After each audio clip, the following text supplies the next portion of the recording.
పిల్లలకి స్కూల్ పాఠశాలైతే పేరెంట్స్‌కి school పేరెంట్స్‌శాల.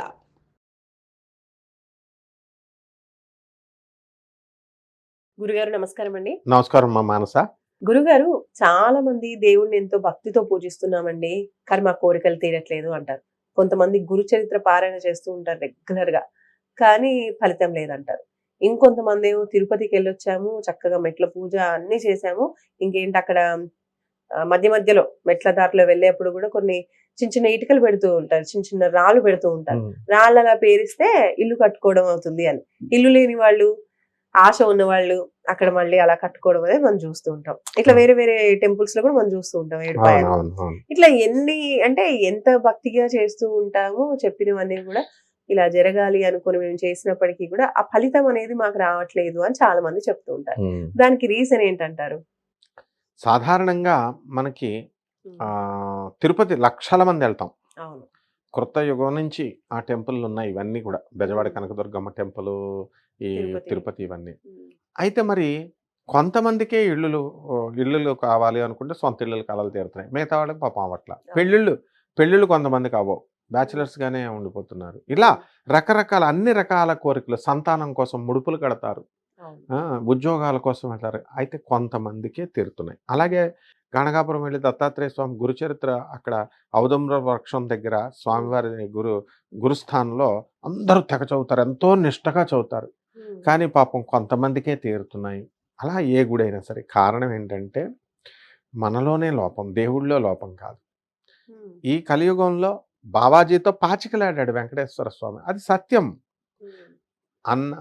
BB Nanchari, తర్వాత సక్కుబాయ్, మీరాబాయి వీళ్ళందరితో మనకి చక్కగా మనకి స్వామి ఆడుకున్నాడు. వాళ్ళందరికీ కనబడ్డాడు, అనుగ్రహించాడు. అయితే అందుకనే మనము ఈ హ్మ్. ఒక పాట కూడా ఉంది. హ్మ్. కౌన్ బోలా భగవాన్ ఖాతే నహీ యశోదా జైసా ఖిలాతే నహీ.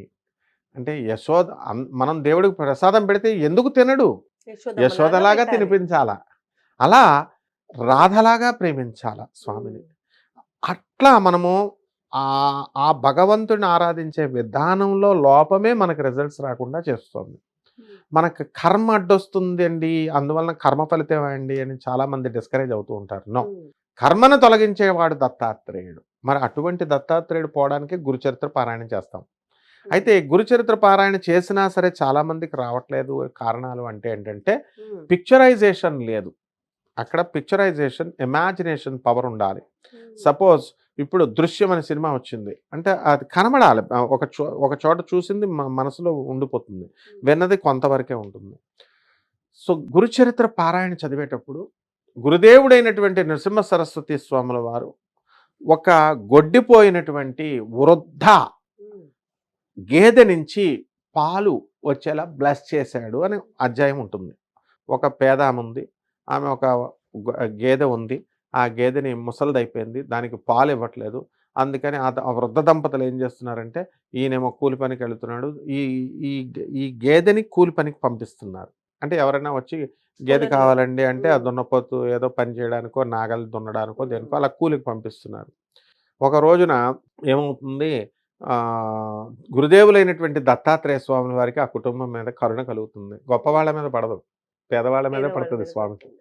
పడేసరికి భిక్ష కోసం వస్తాడు. ఆయన ఒక వరం ఇచ్చాడు గాణగాపురంలో. మధ్యాహ్నం 12 గంటలు ఎవరింటికన్నా వస్తానని. వస్తాడు. రాగానే అక్కడ ఈ పేదవాళ్ళ ఇంటికొచ్చాడేంటి ఈయన? ఇంతమంది ధనవంతులుండగా అని నవ్వుతారంతా. అయితే ఆయన ఏం చేస్తాడు, "అమ్మా! మా దగ్గర ఏమీ లేదు గురువుగారు" అంటదామె. "ఎందుకమ్మా అబద్ధాలు చెప్తున్నావు? బ్రహ్మాండమైనటువంటి పాడి గేదెని పెట్టుకున్నావు" అంటాడు. అంటే అది ముసలి గేదె గురువుగారు పాలివ్వదండి అంటే, "ఎందుకమ్మా అబద్ధాలు చెప్తున్నావు? వెళ్ళు నేను నమ్మను. నేను చూపించు నాకు పాలు ఇస్తుందా లేదా" అని దగ్గరికి తీసుకెళ్తే, ఇలా పితికితే 2 చెంబులు పెద్ద చెంబులు బిందెల నీళ్ళల్లో 2 బిందెల నీ పాలు ఇచ్చేసి ఓవర్‌ఫ్లో అయిపోతాయి పాలు. అంత హ్మ్. ఇచ్చేస్తది. ఆమె స్టన్ అయిపోతది. ఇదేమిటి అని. మరి ఇది ఊరందరికి చెప్పుకున్నది. ఇది పిక్చరైజేషన్ అవ్వాలన్నమాట. హ్మ్. భక్తుడు ఏం చదువుతూ ఉన్నాడు, ఇక్కడ గురుదేవులైన దత్తాత్రేయుడు భక్తుడు కూర్చుంటున్నాడు. మెకానికల్‌గా చదివేస్తున్నాడు. ఒక గేదుంది. ఒక పేదవాళ్ళ ఇంటికెళ్ళింది. దత్తాత్రేయ స్వామి వారెళ్లారు. ఇలా చదువుతున్నాడు తప్ప, ఆ మైండ్‌లో అక్కడే గురుస్థానంలో ఉన్నాడు. ఆ గురుస్థానంలో ఉన్న ఆయన గురుదేవులైనటువంటి నృసింహ సరస్వతి స్వాముల వారు అలా లేచారు. వాళ్ళ ఇంటికి వెళ్ళారు. అది పిక్చర్గా కనబడాల. ఆయన పాలుని ఇలా తీయిస్తున్నారు. దాన్ని బ్లెస్ చేశారు. ఇది అంటే మనము మనసా వాచా కర్మణ దాన్ని నమ్మాలి. దాన్ని ఆచరణలో పెట్టుకొని మనము దాన్ని చదివినప్పుడు పారాయణం యొక్క ఫలితం వస్తుంది. అప్పుడు వస్తుంది పారాయణ యొక్క ఫలితం.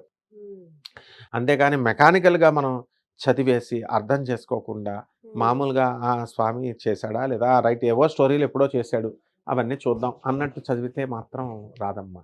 ఇదే లోపం అనమాట. ఇప్పుడు తిరుపతి బాలాజీ దగ్గరికి వెళ్తారండి. ఒకళ్ళ ఇంటికి వెళ్ళినప్పుడు వాళ్ళ ఇంటికే వెళ్ళాలి. చుట్టుపక్కల చుట్టాలందరినీ కవర్ చేద్దామంటే అది యాత్ర అవ్వదు. అది ఎక్స్కర్షన్ లాగా అయిపోద్ది. ఇప్పుడు తిరుపతి వెంకటేశ్వర స్వామి వారి దగ్గరికి వెళ్తున్నాం. ఎక్కడ లోపాలు వస్తాయో చెప్తాను స్టార్టింగ్ నుంచి. చెప్పులు వేసుకుని వెళ్తాం. స్వామివారు గణగాపురంలో కూడా నృసింహ సరస్వతి స్వాముల వారు ట్రావెల్ చేసిన ప్లేస్ అది. నడిచిన ప్లేస్లో ఎవరైనా చెప్పులేస్తామా? గురుదేవులు అక్కడ కాశీకుండ అని ఉంది ఒక ఎక్కడ గణగాపురంలో. ఆ కాశీకుండలో నృసింహ సరస్వతి స్వాముల వారు ఆ నూతిలో నీళ్లని సృష్టిస్తాడు ఆయన. కాశీలో కాశీకుండ అంటారు అనమాట. కాశీలో వచ్చే నీరుని ఇక్కడ సృష్టిస్తాడు ఆయన. కలియుగాంతం అంతా మొత్తం నీరు అన్ని నదుల్లో ఇంకిపోతుంది, కానీ ఇక్కడ గణగాపురంలో ఉన్న కాశీకుండలో ఉన్న నీళ్లు ఆ నూతిలో ఉన్న నీళ్లు ఇంకిపోవని స్వామివారు చెప్పారు. నిజంగానే ఉంది. అక్కడ భీమా అమరజా నది ప్రతి ఎండాకాలం ఎండిపోయినా ఇక్కడ మాత్రం నీళ్ళు ఉంటాయి పుష్కలంగా. మేము ఎప్పుడో వెళ్ళి స్నానం చేస్తూ ఉంటాం అందులో. సో అక్కడ ఏం జరిగిందంటే అక్కడ ఆ స్వామివారి కుండంలో కాళ్ళు కూడా ఆడవాళ్ళ దిక్కకూడదన్నారు. ఎందుకని? నృసింహ సరస్వతి గురుదేవులు బ్రహ్మచారి కాబట్టి. మగవాళ్ళను కూడా కాళ్ళు ఆ నీళ్ళల్లో కడగకూడదు, తగలకూడదు. అలా బకెట్తో ముంచుకొని వచ్చి బయట వచ్చి స్నానం చేయాలన్నారు. అంత పవిత్రంగా ఎండోమెంట్స్ బోర్డు వాళ్ళు మరి బోర్డు పెట్టినప్పుడు ఆ ఊరులో స్వామివారు తిరిగారు. మరి మనం అందరం చెప్పులు వేసుకొని వెళ్ళట్లేదా? వెళుతున్నాం. చెప్పులు వేసుకొని వెళ్తే ఫలితం ఎలా వస్తుంది? అలాగే సేమ్ విత్ తిరుపతి కలియుగ దైవం అని మనమే అంటున్నాము. కలియుగ దైవం అయినప్పుడు ఆయన దగ్గరికి వెళ్ళేటప్పుడు చెప్పులతో ఎలా వెళ్తాం? ఆర్భాటంగా కారులో వెళ్తాం మనం. అక్కడ ఎక్కడో ఒక చోట పార్కింగ్ పడేసి అక్కడి నుంచి ఇప్పుడు మాస్టర్ స్కూల్లో టీచర్ ఉన్నాడమ్మా. చిన్నప్పుడు టీచర్ దగ్గరికి కార్లు ఉన్న వాళ్ళు ఉంటారు, మామూలు వాడు ఉంటాడు, పేద స్టూడెంట్. అందరూ గేట్ బయటే.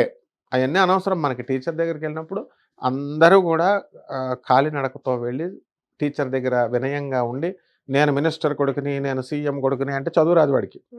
అందరూ సమానంగా ఎలా అయితే చదువుతారో అట్లాగే గురువు అనే వాడి దగ్గరికి వెళ్ళినప్పుడు సింపుల్గా వెళ్ళాల, ఆర్భాటాలతో వెళ్ళకూడదు.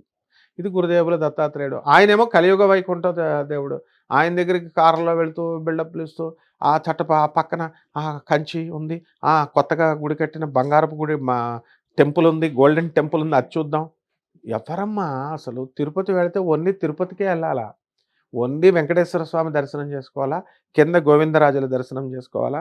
అలివేలు మంగాపురంలో మన అమ్మవారిని దర్శనం చేసుకోవాలా? మాట్లాడకుండా ఇంటికి వచ్చేయాలా? మనం వచ్చాం కదా అని ఆ పక్కన కవర్ చేద్దామని ఆ చుట్టుపక్కల ఉన్న గుళ్ళన్నీ కవర్ చేస్తే అది యాత్ర అవుతుంది. ఎలా అవుతుంది? అది ఎక్స్కర్షన్ లాంటిది అవుతుంది. కాబట్టి ఇవే తప్పులు, మినిమం మిస్టేక్స్. ఆ తర్వాత ఆ గుళ్ళో వెళతాం.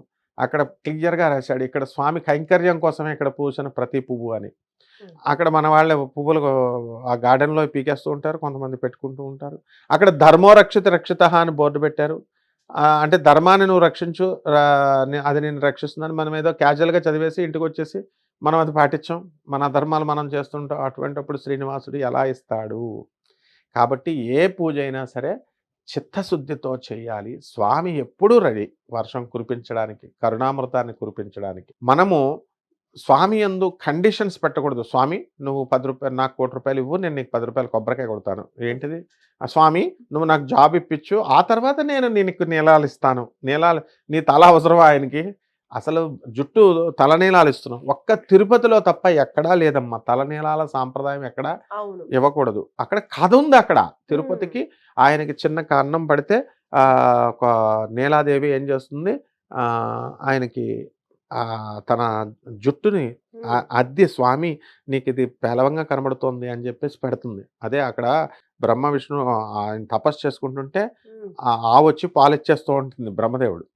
శివుడేమో మామూలు కాపలావాడిగా ఉన్నప్పుడు ఎవడబ్బా వీళ్ళు వెళ్ళిన ఆవు పాలిచ్చేస్తుందని ఆ యజమాని వచ్చి చూస్తాడు. శ్రీనివాసుడికి కర్రతో కొడతాడు. అక్కడ శ్రీనివాసుడికి దెబ్బ తగిలి అక్కడ ముండిపోతే నీలాదేవి ఇచ్చింది కాబట్టి కలియుగాంతం వరకు కూడా భక్తులంతా మీరు జుట్లివ్వండి, అందుకని నీలాదేవి నాకు అంటించింది అని స్వామి చెప్పాడు కాబట్టి అక్కడ ఇస్తారు. మిగతా చోట ఎందుకమ్మా? మిగతా చోట తలనీలాలనే సాంప్రదాయం లేదు. కాబట్టి ఇలాంటి చిన్న చిన్న మిస్టేక్స్ వల్లే స్వామివారికి ఇవ్వాల్సిన గౌరవం మిగతా వాళ్ళకి ఇవ్వకూడదు. కలియుగ దైవుడు ఆయన. అలాగే మనం స్వామివారికి అమర్యాద చేయకూడదు అక్కడ.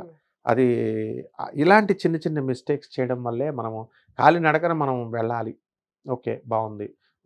కాలినడకన ఉన్నవాళ్ళు వెళ్తారు. అందరూ చాలామంది రాళ్ళు పెడతా ఉంటారు అక్కడ ఇల్లులు వస్తాయని. ఓకే, పెడితే మంచిదే, కానీ ఇంటెన్షన్ మనం స్ట్రాంగ్ ఉండాలి, సంకల్పం స్ట్రాంగ్ ఉండాలి. దేవుడు ఎంతసేపు అమ్మా కరుణిస్తే 10 ఇల్లు కడతారు. ఒక ఇల్లు మనం అడిగేది ఒక ఇల్లే. మహారాజు దగ్గరికి వెళ్ళి ఒక కుంకుడికాయ అడిగినట్టు, 1 కిలో కుంకుడికాయలు ఇవ్వండి అని అడిగినట్టే. మనం ఎన్ని అడిగినా, 100 కోట్లు 500 కోట్లు అని అడిగినా కూడా కిలో కుంకుడికాయలు అడిగినట్టే. ఆయన 14 భువన భాండాలకి ప్రభు ఆయన. ఎట్టి పరిస్థితుల్లో ఏదైనా ఇవ్వగలడు. ధ్రువుడికి ధ్రువపదాన్నే ఇచ్చాడు. ప్రహ్లాదుడికి చిరంజీవత్వాన్ని.